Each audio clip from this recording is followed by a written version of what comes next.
Hi everybody, welcome to our interview with Pam Robinson. I'd like to welcome Pam.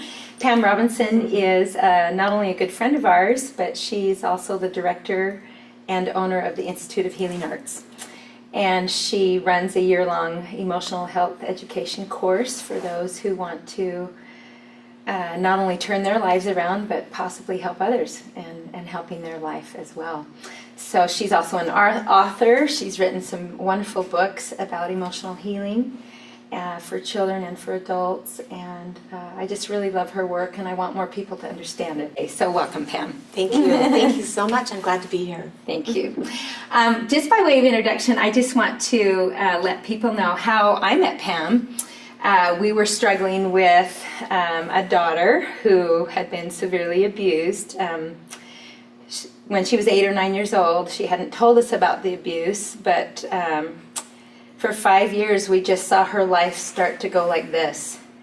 And eventually she started to be angry and skip school and, you know, become suicidal, and we were at a desperate place. We didn't know what to do. And so a friend of ours recommended that we call Pam and go to the school and try out the modality that she teaches here called the process. And so we did, and it was such a great blessing, and it helped our family so much, and it really helped our daughter. So we're just really grateful. So that's how we know Pam.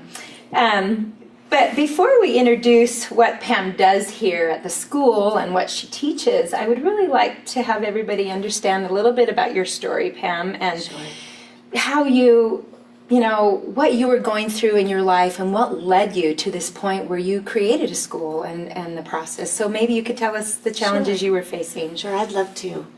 About 20 years ago, I just had my 5th baby, and I was experiencing some postpartum depression, not a very happy camper or mother, and nobody in the family was. And I had been referred to a man by the name of Ron Wayman, who introduced the process to me.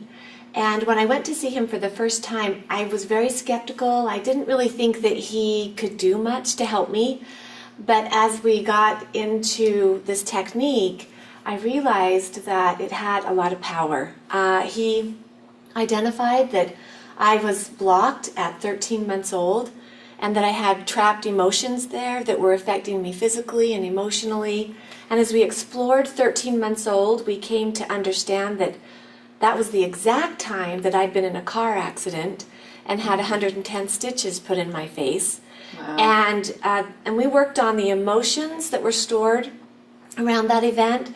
We also talked about the beliefs that I had concluded about myself from a 13-month-old's perspective. And I had actually decided that I was ugly, repulsive, that no one would want to look upon me, that they wouldn't really want to have anything to do with me, because I knew that my face was damaged and I knew that something wasn't right with me. And so we ended up working through the emotional charge around the event. We worked through anger and sadness and some other feelings. And then towards the end of the process, which is why I love the process so much, because it can go in and clean house and move the emotional toxicity and the heavy feelings so that you have space to see the truth and to see things from a different perspective and actually bring in lighter feelings that are more congruent with who we really are. And so towards the end of that process, I came to understand the truth about what had happened to that little baby. And she didn't know that natural healing would take place with the body. And that, you know, with 4 hours of surgery and doctors' help, that my face was put back together. It was the emotional scars that we had been working on that really needed some help with the healing. And as I started to see this from a different perspective, I came to understand that that little baby, she could be in a car accident, have 110 stitches in her face, and still be beautiful.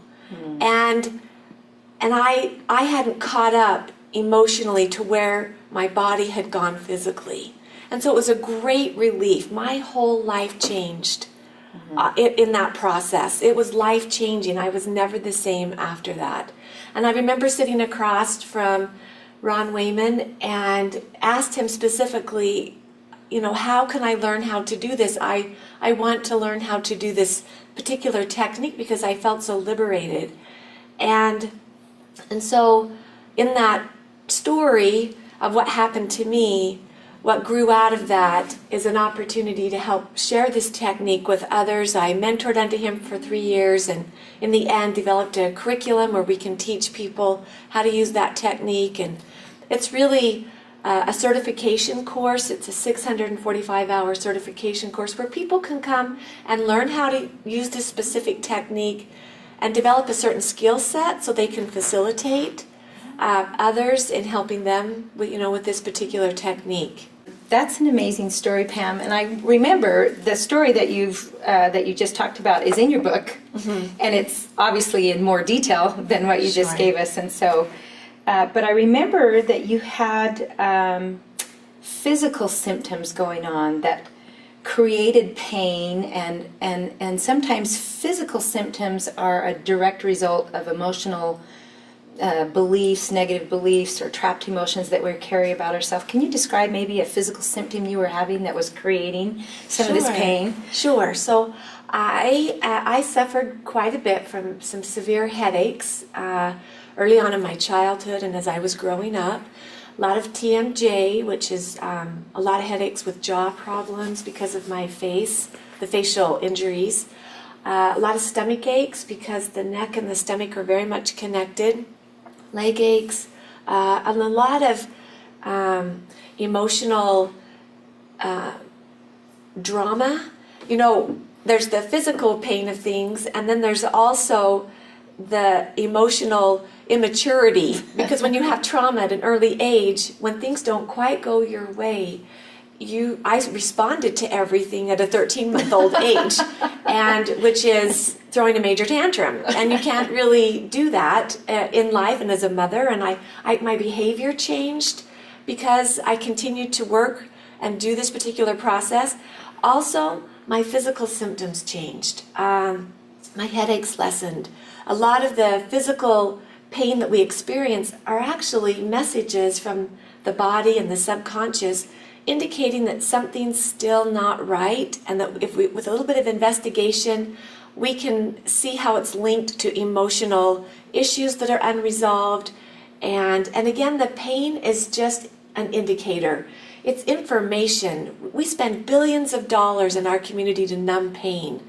And actually, if we came to understand it and worked with it, it could actually be worked through in productive ways so that it could be eliminated physically and emotionally.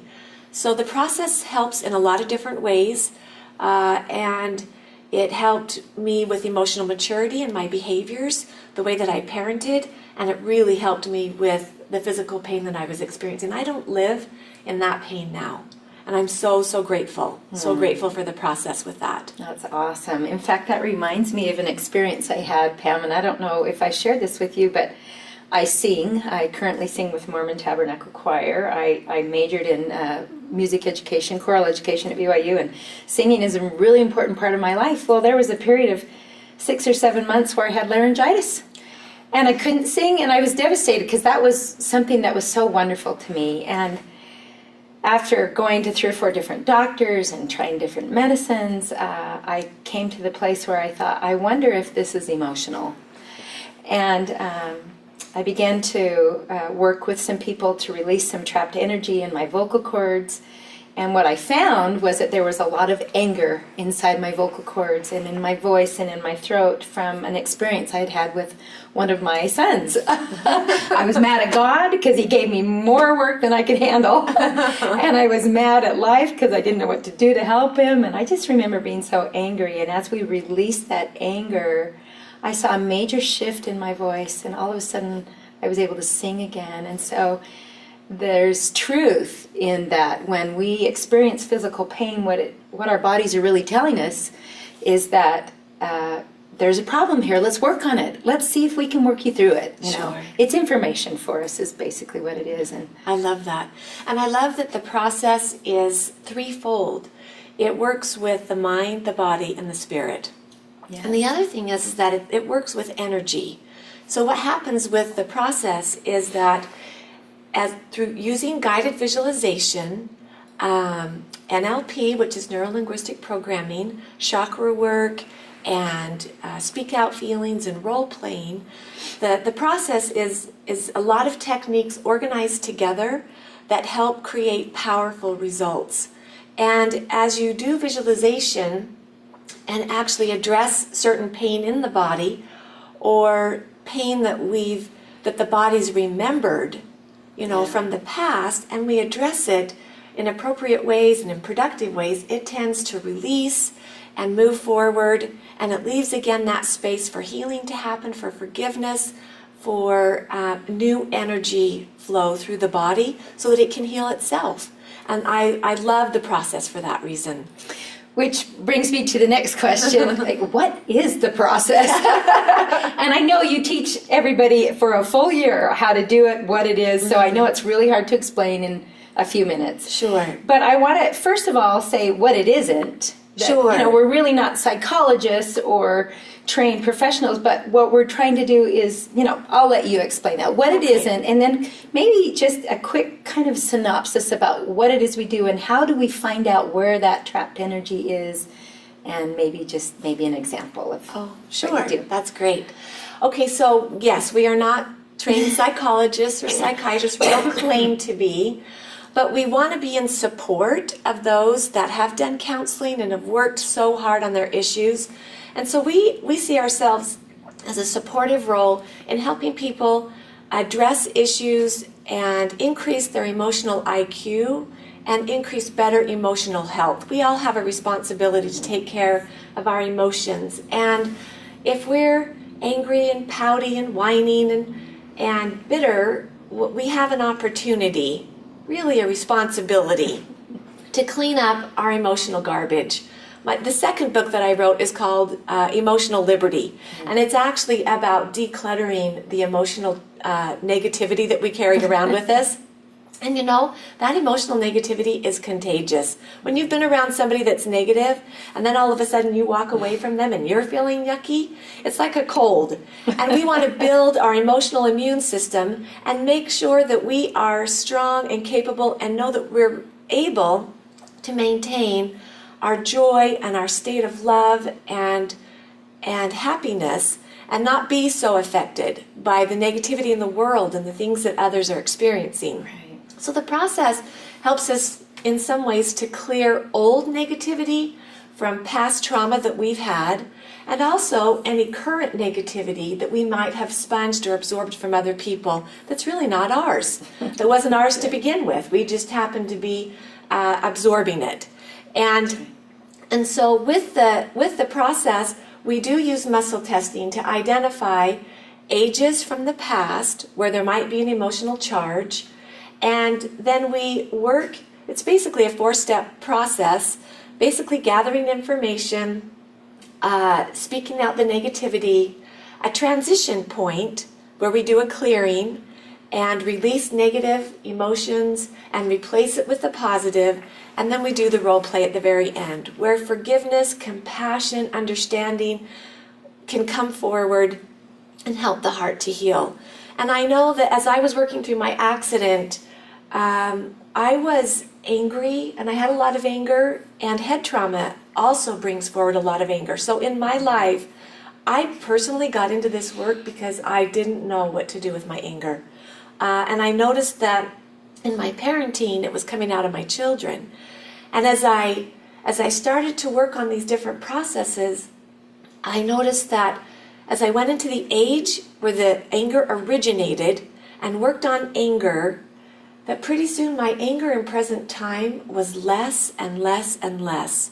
And I was so thrilled to see that the process had power to change behavior. And it has power to lessen the emotional charge that we have so that in present time we're operating from a more emotionally mature place. I love the process. I love what it can do. I love that, Pam, and I think that is so true. And I have to tell you an experience since I went through Pam's school and certified. Now I help others like you do. Mm-hmm. And I had a client come, a few weeks ago, and she said, for the most part, my life is good, but I have a big I'm resentful about loving and serving and helping others. When I'm asked to take somebody some food because they're sick, I do it out of duty, but I resent it. Or I'm asked to help out at the church, or I'm asked to help out here, and I do it because I should, but I resent it. And I don't know why. I feel like I can't feel love, like there's something blocking myself from feeling love. So as we explored it, we went to the age of 3 years old. We found out that her mother was very depressed and very ill, and she was very worried about her mother. And so in order to try to help her mother, she wanted to go in and comfort her mother and lay by her and rub her back, because her mother was in bed a lot. Well, every time she'd go in to try to comfort her mother would reject her and tell her to get out, and I don't want you. She just said, you can't be in my room right now, or you're not helping, please go away. And at a very early age, she realized that giving love wasn't safe. It didn't feel right. It hurt her. And so she had made a decision at 3 years old that giving love and serving others wasn't useful, it wasn't helpful, that it turned around and hurt her. And so for years, she had this, she didn't know why, but she always resented hurting somebody. So when we went back to that age, like you said, and she realized that that's where that came from, she was able to validate her hurt, let it go, and come to a whole new place of living. And I talked to her recently, and she says, I just have so much more love in my heart. It's easy to love, it's easy to receive love, and I'm in such a place of joy. So, perfect example. That's beautiful. That's beautiful.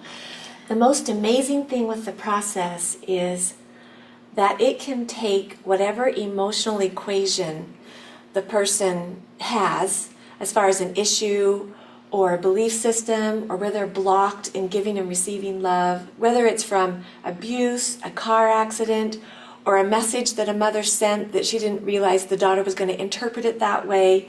Whatever that emotional equation is, the process has the ability to go in and help unravel that so that we can see a new solution. Right. And the new solution is that the pain and anger from abuse, that can be cleaned up, and that the person can know that they're still of worth and value, and that they matter and that they're important.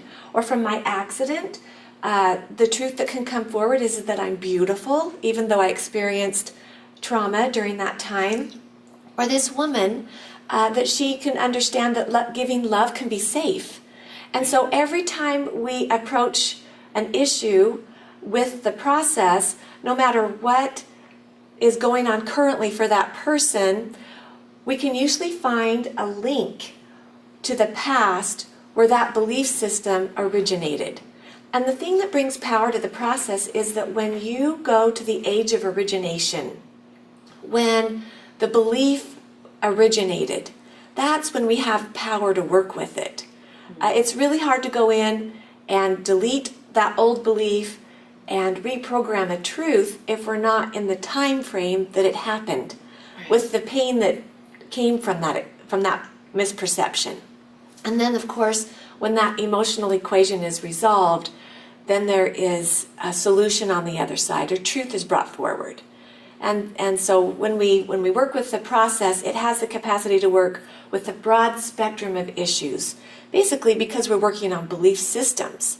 And even though there's sexual abuse or other kinds of abuse, we want to remember that we're not so much working on the abuse itself as we are the belief systems that came out of it.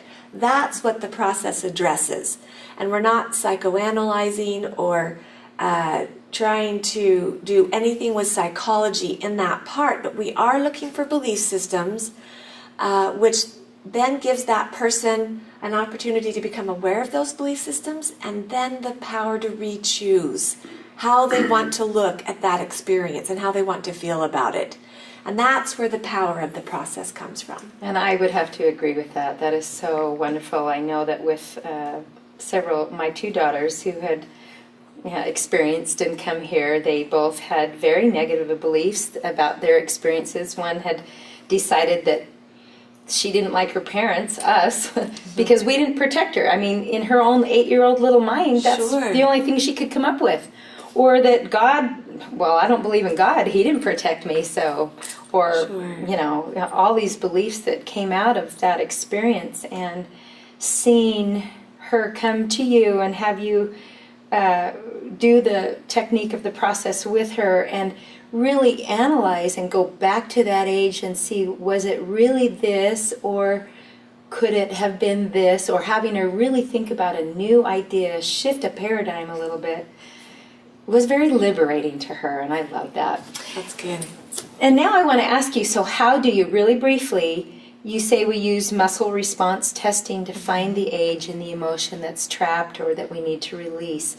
Can you briefly describe what muscle release Sure. response testing is? Sure. Okay. So when I call it muscle testing, it's also called applied kinesiology.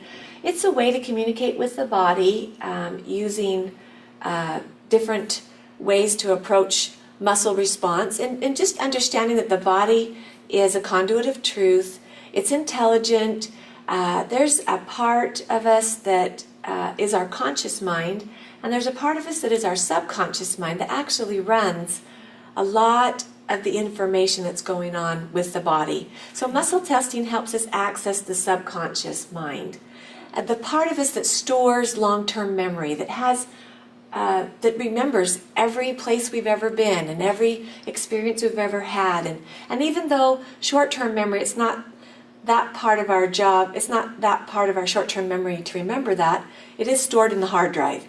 And so we're actually accessing the hard drive and being able to bring forward information to help us to know what age to go to. And personally, I've participated in over 10,000 processes.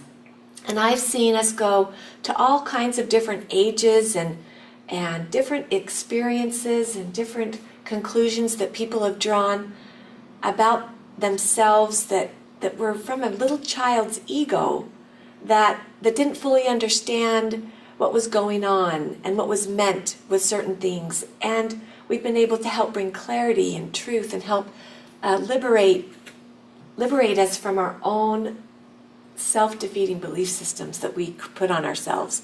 And so the muscle testing works fairly simply.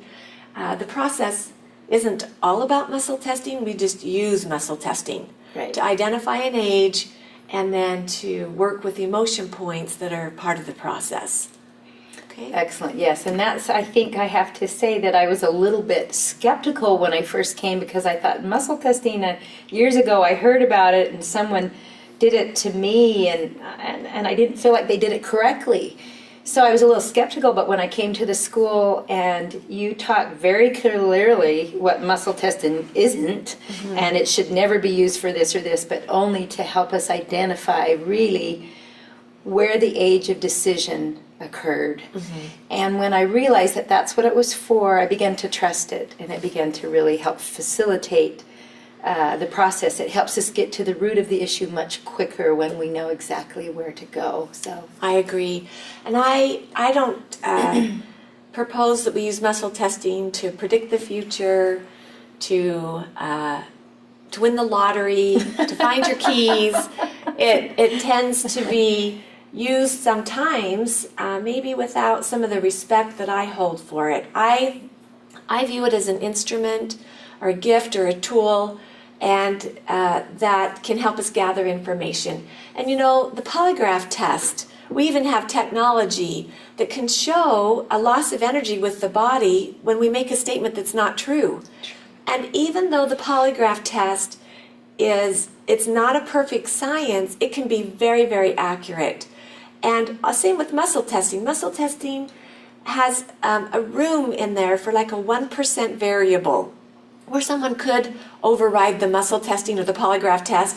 But in all honesty, it can be so accurate that I trust it to gather information to help us with the process, and only use it for that mostly. Right. You know, just to gather information, to have the body help reveal to myself as the facilitator and the person that's in the process what age we should work with. Right. And the rest of it is asking questions. We use shapes and colors for visualization. we identify a game or a behavior that's a coping mechanism, and then we work to change all that belief system into something that is more positive and more truthful. Yes. Okay. Agreed. Wonderful. Thank you.